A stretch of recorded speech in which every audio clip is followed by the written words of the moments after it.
The fruit, the place where we are today, is named after the Durham Fruit and Produce Company.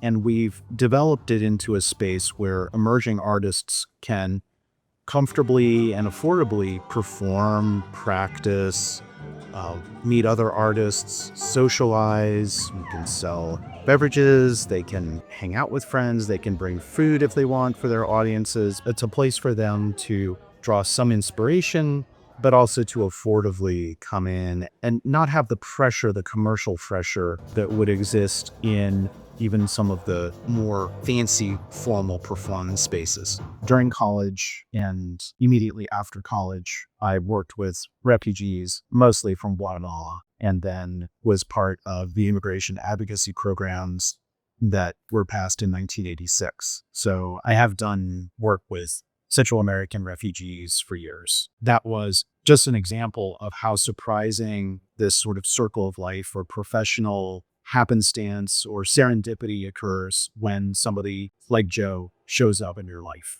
Here at the fruit, you have trays. Unripe bananas and other fruit would appear by traying here and pull up alongside the building and would be brought in and ripened and then go out to small markets around town.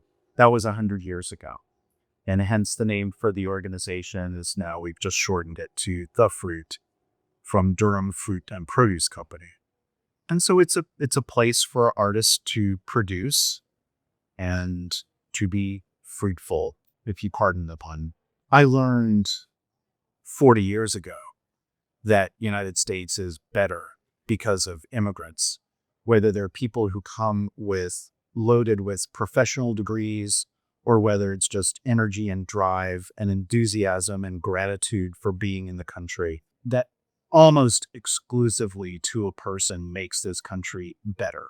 Where we are located physically within the community of Durham is at the intersection of the historic African American community, the emerging Latin community, and I would say the wealthier white community, which pushes in from the east, or rather pushes in from the west part of town, which is represented by Duke University. So coming from there, you've got Duke pushing from there, from the south, the Black community, and the Latin community that's located now in Durham comes down from the north. And we just happen to be at that nexus in opening the fruit and wanting to keep it accessible to a lot of different ethnic communities that represent Durham today.